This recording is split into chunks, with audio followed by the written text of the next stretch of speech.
कि UP board exam में class 10th science के टॉप 10 ऐसे प्रश्न जो हर बार यूपी बोर्ड एग्जाम में बनते हैं और यहां से लगभग 4 से 5 प्रश्न इजीली हर परीक्षा में पूछे जाते हैं, हर साल पूछे जाते हैं। कौन से प्रश्न हैं, चलिए मैं इस वीडियो के माध्यम से आपको बताता हूं। देखिए यहाँ पे सबसे पहला जो है पूछा जाता है आपके बोर्ड एग्जाम में, खाने का सोडा। खाने का सोडा का रासायनिक सूत्र क्या होता है, नाम क्या होता है। तो सबसे पहले मैं बात करूंगा खाने का सोडा का रासायनिक नाम और सूत्र। तो सूत्र की बात करेंगे तो देखिए इसका जो सूत्र होता है खाने का सोडा का NaHCO3। NaHCO3 ये खाने के सोडा का रासायनिक नाम है। अगर मैं वहीं पर बात करूं इसका ये रासायनिक नाम क्या है, खाने के सोडा का सूत्र है, तो रासायनिक नाम की बात करेंगे तो इसका रासायनिक नाम होता है, याद रखेंगे, सोडियम बाइकार्बोनेट। सोडियम बाइकार्बोनेट होता है। तो ये याद रखेंगे खाने के सोडा का रासायनिक नाम क्या है, सोडियम बाइकार्बोनेट, और इसका जो सूत्र क्या होता है NaHCO3। Na सोडियम है, H हाइड्रोजन है, C कार्बन है और O ऑक्सीजन है। वहीं पर बात करेंगे धावन सोडा। तो धावन सोडा का जो सूत्र होता है याद रखेंगे Na2CO3.10H2O। यह सोडियम कार्बोनेट डेकाहाइड्रेट इसका नाम है। इसका रासायनिक नाम याद रखेंगे, sodium carbonate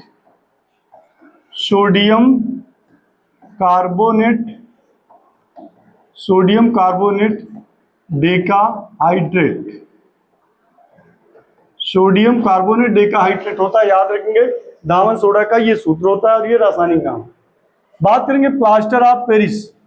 plaster of Paris का इस्तेमाल कहाँ होता है, जहां पे हड्डी टूट जाती है तो यहाँ पे प्लास्टर ऑफ पेरिस का इस्तेमाल डॉक्टर जो इसका उपयोग करते हैं प्लास्टर करने में। इसका सूत्र क्या होता है, CaSO4.12H2O। ये याद रखेंगे प्लास्टर ऑफ पेरिस का सूत्र है।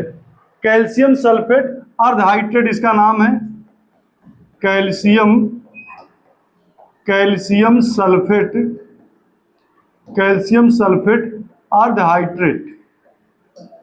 अर्धहाइड्रेट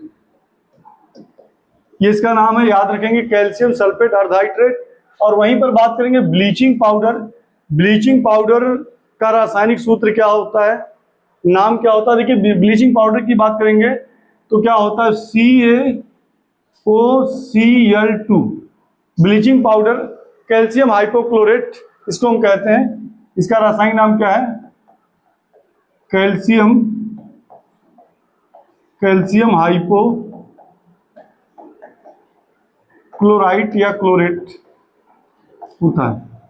जिप्सम की बात करें, देखिए कई बार एग्जाम में ये सीधा पूछ लेता है कि प्लास्टर ऑफ पेरिस में जल के कितने मॉलिक्यूल्स होते हैं, जल के कितने अणु होते हैं। याद कर रखेंगे हाफ H2O होते हैं। वहीं पर पूछा जाता है कि सोडियम बाइकार्बोनेट या धावन सोडा में जल के कितने अणु होते हैं, तो 10 याद रखेंगे। जिप्सम की बात करें तो जिप्सम का सूत्र सेम होता है वही प्लास्टर ऑफ पेरिस का, लेकिन थोड़ा सा अंतर होता है, CaSO4.10H2O होता है। CaSO4.10H2O और 2H2O होता है।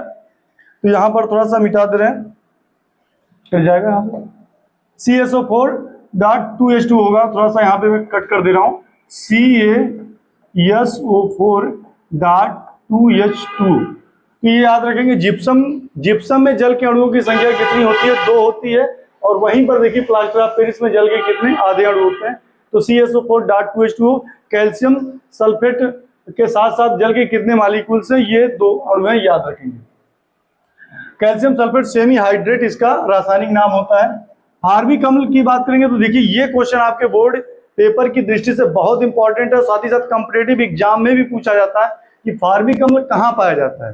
तो किसी को मालूम हो तो बताइए, फार्मिक अम्ल का नाम कभी सुना आपने, फार्मिक अम्ल कहाँ पाया जाता है। देखिए तो जो भी जहरीले जानवर होते हैं जब हमको डंक मारते हैं तो एक अलग सी परपराहट होती है, तो वो फार्मिक अम्ल की वजह से होता है, जो चींटी के डंक में पाया जाता है, बिच्छू के डंक में पाया जाता है। ठीक है, तो ये याद रखेंगे फार्मिक अम्ल यही है। इसका जो सूत्र होता है HCOOH। ये आपके 9th और 10th और साथ ही साथ कॉम्पिटिटिव लेवल एग्जाम में अगर साइंस के क्वेश्चन पूछे जा रहे हैं तो ये बहुत अधिक इंपॉर्टेंट है। तो HCOOH फार्मिक अम्ल है। अगर इसका IPSC नाम की बात करेंगे, रासायनिक नाम, तो यहाँ पे देखिए मेथेनोइक अम्ल होता है, मेथेनोइक अम्ल, मेथेनोइक अम्ल होता है।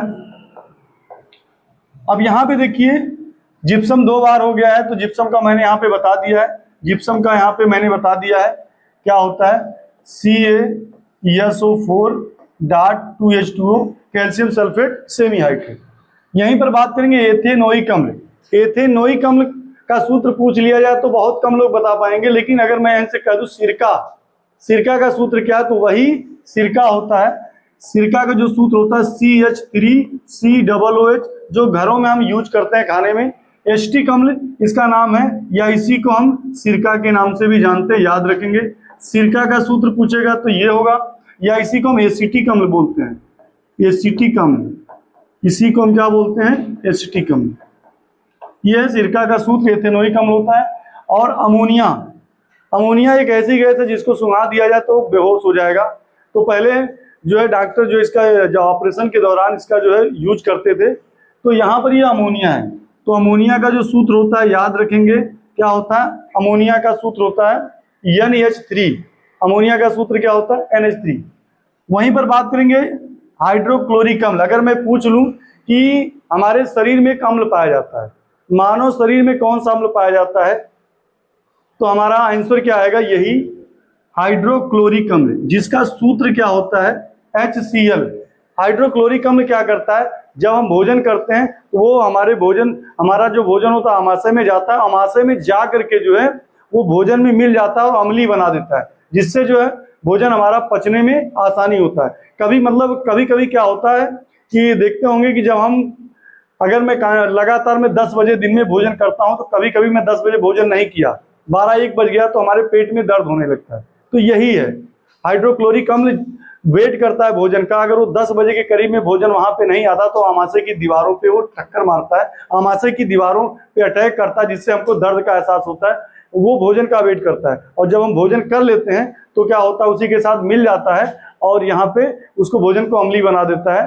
तो ये जो हाइड्रोक्लोरिक अम्ल है, हाइड्रोक्लोरिक अम्ल का काम ही यही है कि जो भी हम मान लिया बैक्टीरिया हमारे हाथ से या मान लिया कोई कंकड़ पत्थर गया तो उसको गलाने में भी सहायता करता है। तो याद रखेंगे हाइड्रोक्लोरिक अम्ल। हाइड्रोक्लोरिक अम्ल के बारे में एक फैक्ट आपको जरूर याद रखना चाहिए कि पूछा जाए कि सबसे प्रबल अम्ल, मतलब एक ऐसा अम्ल जिसकी मतलब यहाँ पे आयन शक्ति जो बहुत अधिक हो, प्रबल हो, सबसे ज्यादा मजबूत हो, तो ये है हाइड्रोक्लोरिक अम्ल, सबसे प्रबल अम्ल है।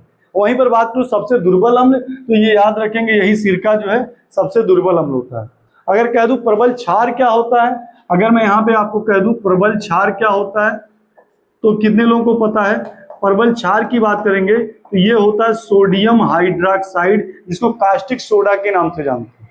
और वहीं पर मैं पूछ लूं दुर्बल क्षार क्या होता है, दुर्बल क्षार, तो दुर्बल क्षार क्या होता है, इसमें कई आते हैं लेकिन KOH का हम नाम देते हैं पोटेशियम हाइड्रोक्साइड। तो ये थे कुछ 10 इंपॉर्टेंट क्वेश्चन जो आपके बोर्ड एग्जाम 2027 की दृष्टि से महत्वपूर्ण है।